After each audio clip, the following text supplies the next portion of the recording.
ओम शांति। आज बाप दादा के 14 मई 2021 के ईश्वरीय महावाक्य हैं।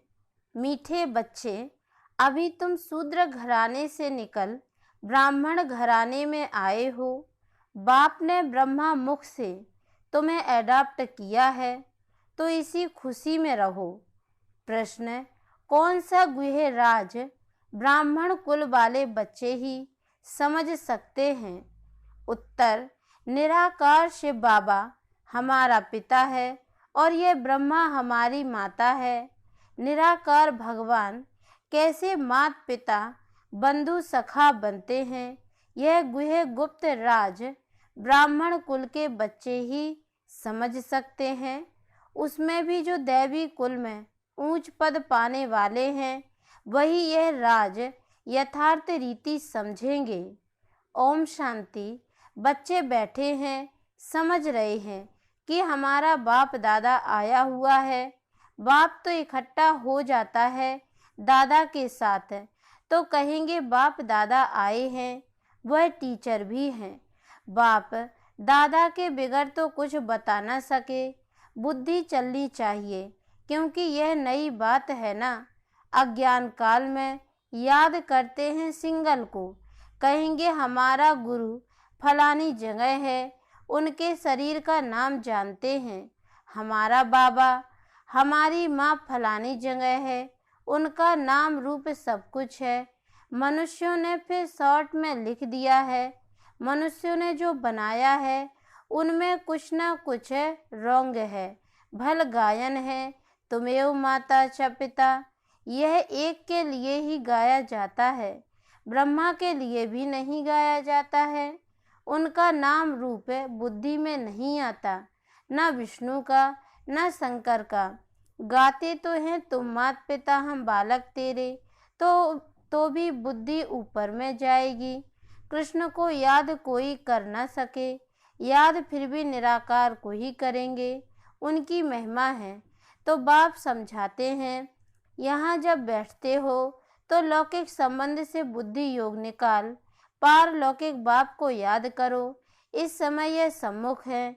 भक्ति मार्ग में जो गाते हैं तो आंखें ऊपर करके कहते हैं तुम मात पिता हे भगवान के याद करते हैं।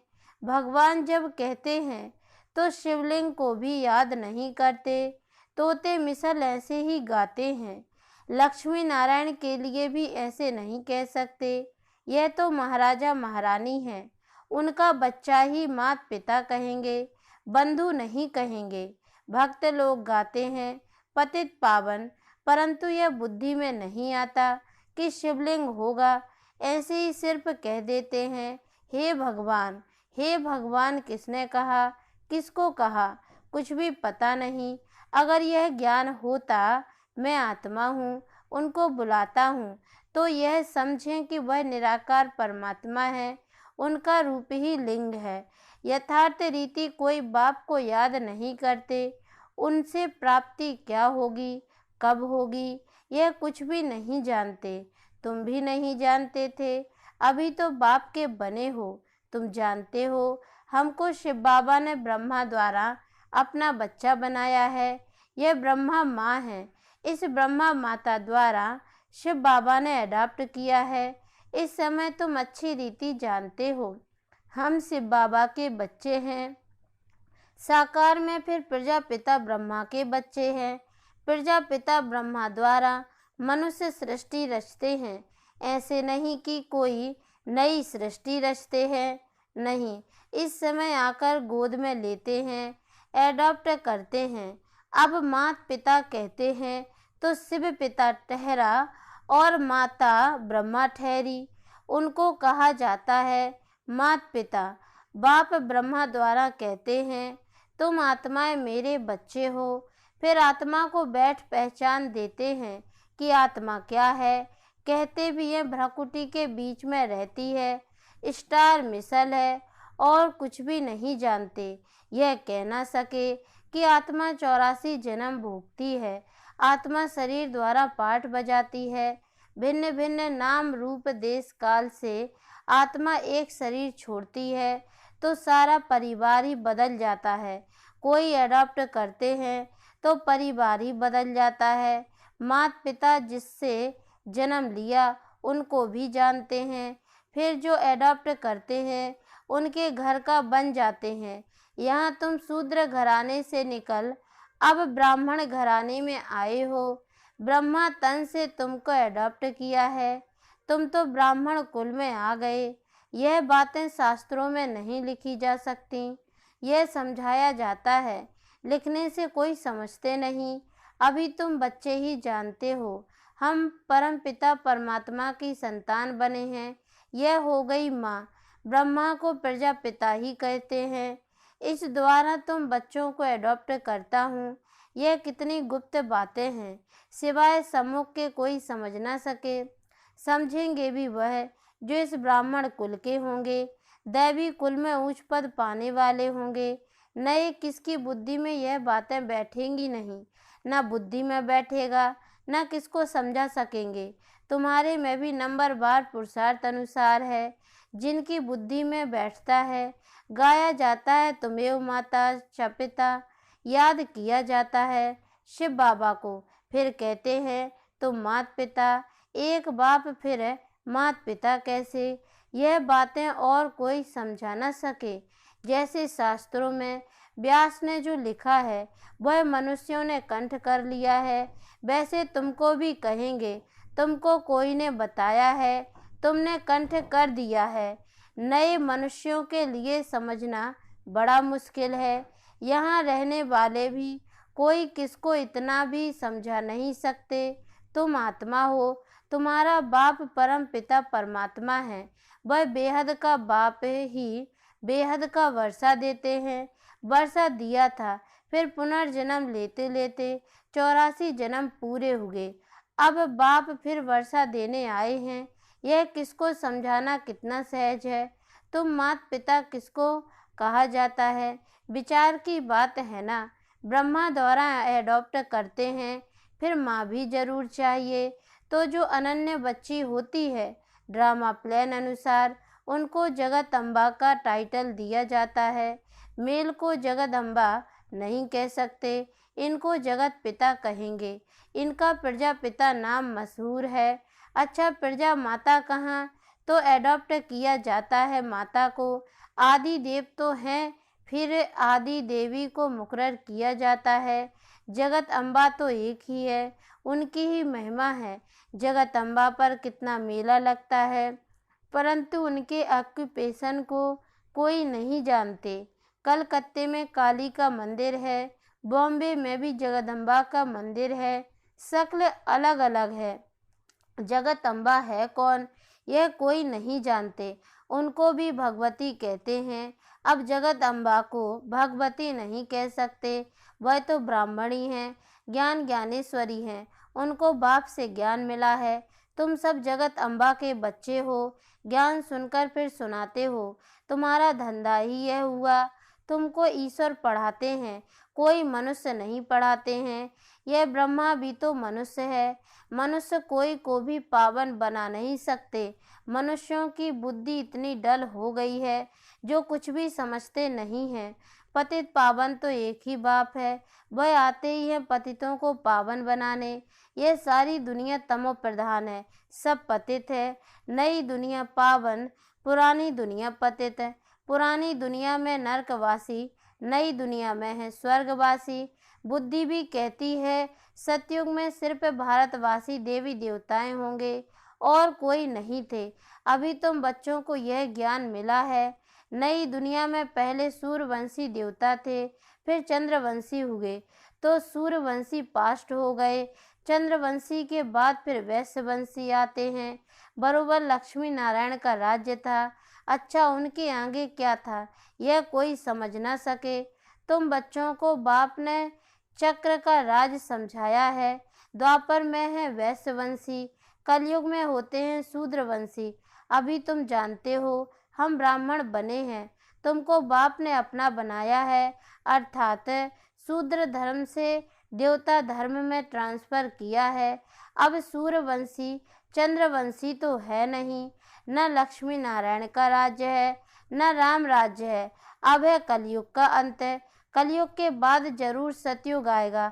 कलयुग में यह पतित दुनिया है, महान दुखी है, इसलिए देवताओं की जाकर महिमा गाते हैं, माथा टेकते हैं। अच्छा, लक्ष्मी नारायण को यह राज्य किसने दिया? कोई है जो बता सके?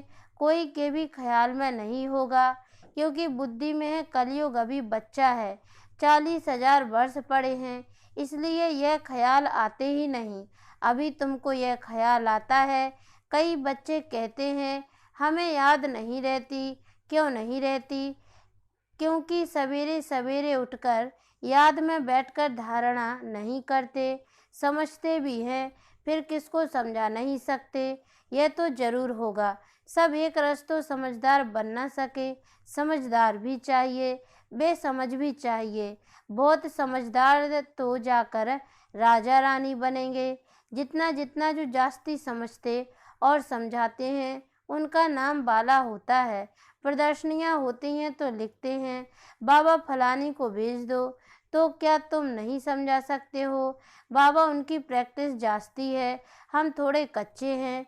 बाबा खुद भी कहते हैं कहाँ से भी निमंत्रण मिलता है तो लिखकर भेजो, कौन कौन है, तो हम देखेंगे किस किसको भेजना चाहिए। सन्यासी भी उस निमंत्रण पर हैं क्या? फिर बहुत अच्छी ब्रह्मा कुमारी को भेजना होगा। अच्छा, कुमार का है, मनोहर है, गंगे है, इसमें से किसी को भेज दो। बच्चे तो ढेर हैं, जगदीश को भेज दो, रमेश को भेज दो। तुम भी समझते हो, एक दो से होशियार है, जैसे जज मजिस्ट्रेट होते हैं, एक दो से होशियार होते हैं। गवर्नमेंट जानती है, एक दो से होशियार हैं, तब तो केस एक दो से ऊपर जाते हैं। फिर हाई कोर्ट में जाओ, फिर उनसे ऊपर, उसने भी जजमेंट ठीक ना दी तो फिर उससे ऊपर जाएंगे। इनके ऊपर तुम रहम करो। अब ये सब बातें यहाँ होती हैं, सतयुग त्रेता में होती नहीं। फिर द्वापर में राजा रानी का राज्य होता है, वहाँ तो महाराजा महारानी ही केस संभालते हैं। केस होंगे भी थोड़े, अभी तो तमो प्रधान पतित है ना, तो बादशाह के पास केस जाएगा तो थोड़ी सजा दे देते हैं। कड़ी भूल होगी तो कड़ी सजा देंगे। यहाँ तो कितने जज वकील ढेर हैं, इतना कारोबार में फर्क है। सतयुग में क्या होता है यह किसको पता नहीं। अब बाप ने समझाया है, कोई से भी पूछो इन लक्ष्मी नारायण को जानते हो? जैसे बिरला है, बहुत मंदिर बनाते रहते हैं, तो कोई अच्छा बच्चा हो उनको चिट्ठी लिखे, तुम लक्ष्मी नारायण के मंदिर तो बहुत बनवाते हो, इन्हों को यह राजधानी कैसे मिली? जबकि सतयुग से पहले कलयुग था, कलयुग में तो कुछ है नहीं। देवताओं ने तो कोई से लड़ाई की नहीं होगी, लड़ाई से कोई विश्व के मालिक बन नहीं सकते। विश्व के मालिक जो थे उन्हों के यह लक्ष्मी नारायण के चित्र रखे हुए हैं। अभी तो है कलयुग, यहाँ लड़ाई चलती है हथियारों की। बाप ने समझाया है, क्रिश्चियन धर्म वाले ही आपस में मिल जाएं, आपस में प्रीत रखें तो विश्व के मालिक बन सकते हैं। परंतु विश्व के मालिक तो लक्ष्मी नारायण ही बनते हैं। बुद्धि कहती है यह आपस में मिल जाएं तो मालिक बन सकते हैं, परंतु सतयुग में किंग क्वीन तो कोई बन ना सके। ड्रामा ही ऐसा बना हुआ है। अभी हम फिर से योग बल से स्वर्ग का वर्षा ले रहे हैं। तुम बता सकते हो, कल्प पहले भी संगम पर बाप से पद पाया है, 84 जन्म पूरे हुए, फिर से वर्षा ले रहे हैं। अच्छा, मीठे मीठे सिकी लदे बच्चों प्रति माता पिता बाप दादा का याद प्यार और गुड मॉर्निंग। रूहानी बाप की रूहानी बच्चों को नमस्ते, और हम रूहानी बच्चों की ओर से भी रूहानी माता पिता बाप दादा को याद प्यार और गुड मॉर्निंग बाबा नमस्ते। धारणा के लिए मुख्य सार, पहली पॉइंट है स्वयं में धारणा करने और दूसरों को कराने के लिए सवेरे सवेरे उठकर बाप की याद में बैठना है। जो समझा है उसे दूसरों को समझाने की प्रैक्टिस करनी है। दूसरी पॉइंट है लौकिक संबंधों से बुद्धि योग निकाल एक पारलौकिक बाप को याद करना है। बाप से जो ज्ञान मिला है वह सुनकर सबको सुनाना है, यही तुम्हारा धंधा है। वरदान, अपनी संपूर्ण स्टेज द्वारा सर्व प्रकार की अधीनता समाप्त करने वाले प्रकृति जीत भव। जब आप अपनी संपूर्ण स्टेज पर स्थित होंगे तो प्रकृति पर भी विजय अर्थात अधिकार का अनुभव होगा। संपूर्ण स्टेज में किसी भी प्रकार की अधीनता नहीं रहती है, लेकिन ऐसी संपूर्ण स्टेज बनाने के लिए 3 बातें साथ साथ चाहिए।